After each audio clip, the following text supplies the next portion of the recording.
It's Thursday, 11 o'clock. It's time for this week's Watch Drop.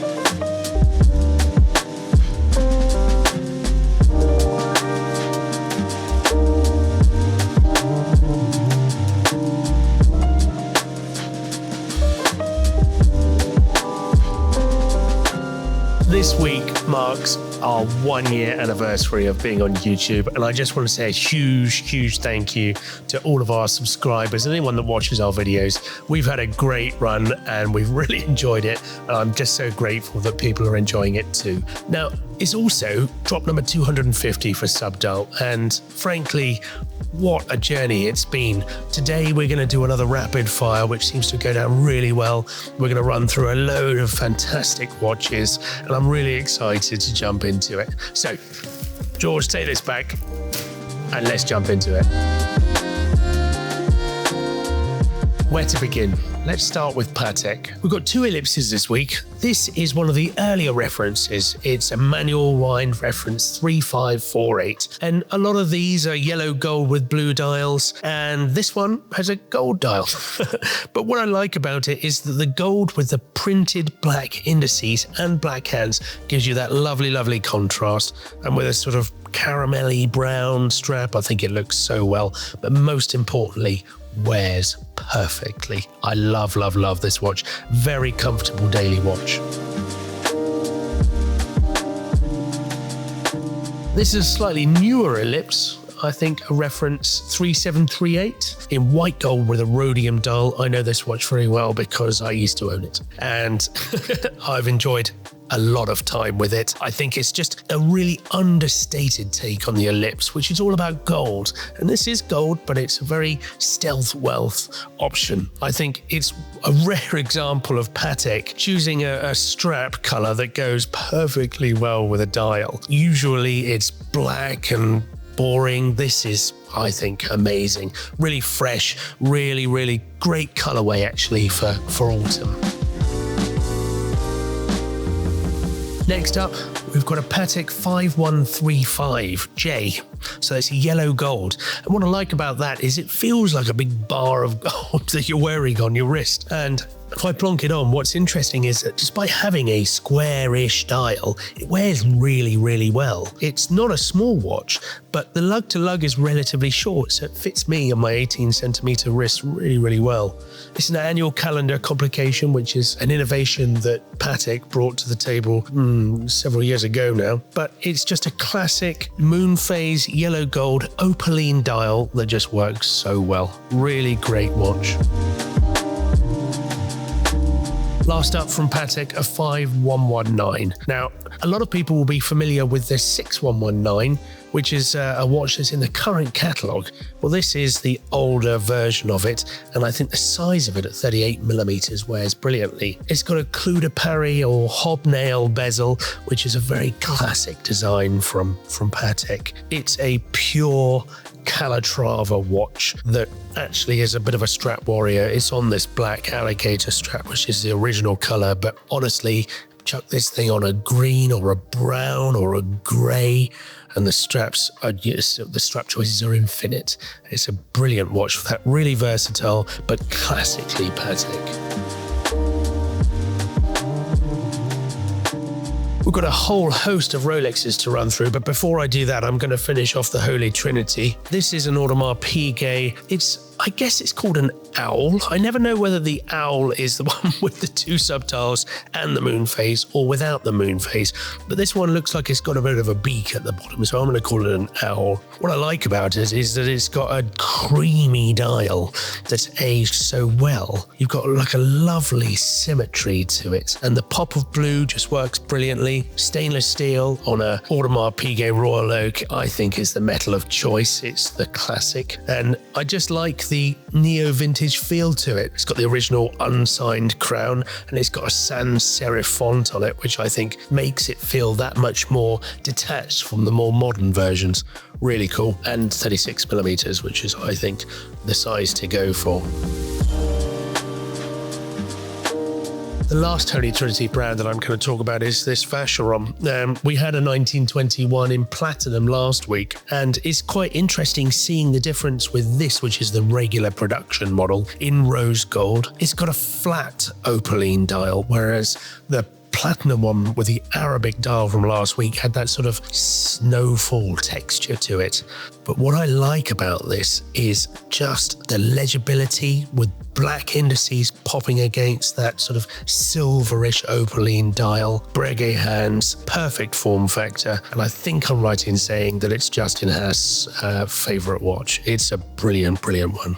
Really, really lovely to see. Now, moving on to a brand that's not in the Holy Trinity, but is probably the strongest brand in all of the industry.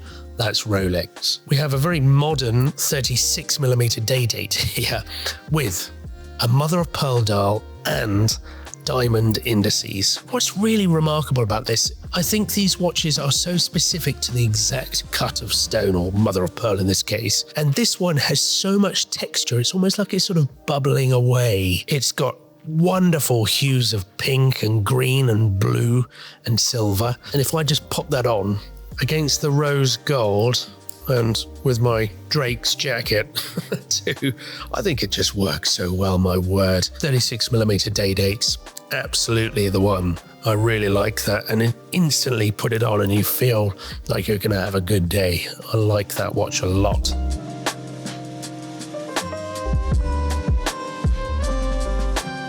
We've got 4 Daytonas. 2 of them are Zenith Daytonas. So this is late 90s, early noughties, where they used a Zenith El Primero movement, heavily modified. But what you get with that is perfect symmetry, particularly around the sort of 9-3 line.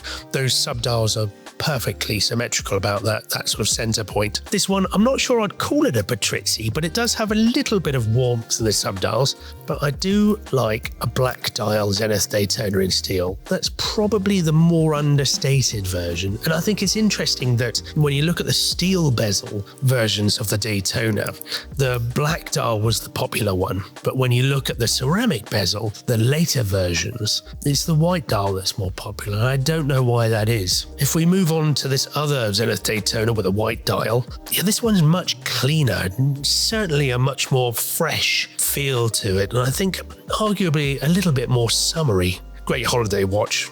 I really want both of them ideally, but if I were going to go for one of them, I'd probably take the black dial. I really like that.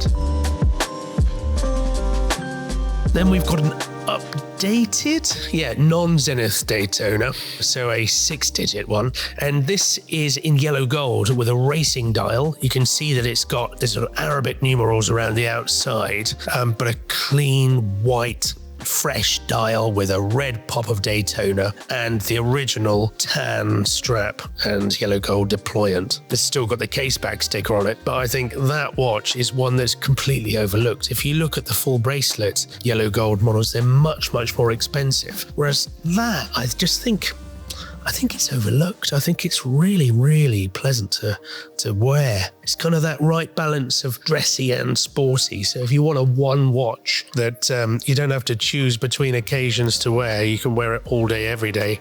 That's a great option. And lastly, and I think one of the best evolutions of the Rolex Daytona was when they included this Oyster Flex bracelet. They call it a bracelet because it's got a bit of metal that runs through it. It's so supple and comfortable, but it turns the watch into something that is just such a tool watch. It's comfortable, you can wear it every day. For me, I've always said that the Oyster Flex is the one that you would want to wear on a game of tennis. It feels hefty, but it also feels really secure and comfortable. You could really enjoy that playing sport or on holiday or just generally in the office, frankly. This one obviously has the updated movement is a 1-2 reference with diamond indices, which why not? If you're going to do it, And it also has the very latest bezel too, which is that slight metal ring around the outside to protect the ceramic bezel from shattering. I know it has a functional benefit, but aesthetically, it kind of gives you that sort of outline that rounds off the watch really nicely. It's a really special watch, and we seem to be selling lots and lots of them at the moment, so I don't think this one's going to last very long at all. Lastly, we've got two rectangular yellow gold dress watches, and one that I really like actually. This is a Reverso Classique from the 90s, and it's got a sector dial, so you've got a sort of silvery outside to the dial and a fresh white central section. But it's in yellow gold. It's the now new size, which is very, very similar to the original 1931 size, and I think it's the Goldilocks size of this watch. Wears brilliantly well on my 18cm wrist, but it has that sort of neo-vintage flair to it. There's just enough information on the dial to give you something to look at, but it's not so minimalist. It's just, I think it's just a great design. Really fantastic watch with the original buckle and a fantastic strap pairing too. Brilliant.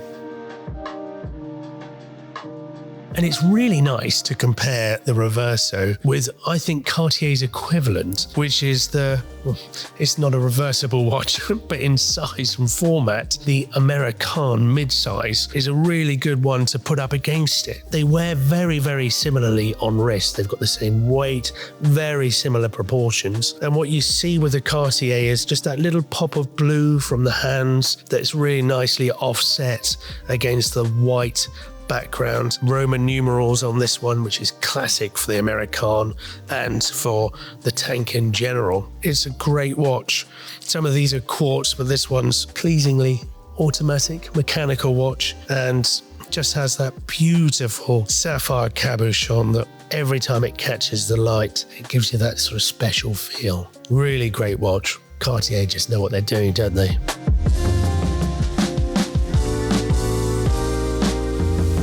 So that's a rapid fire run through of Drop 250. It's an eclectic mix as ever, but there's so many cool watches. I implore you to hit the website and check them out.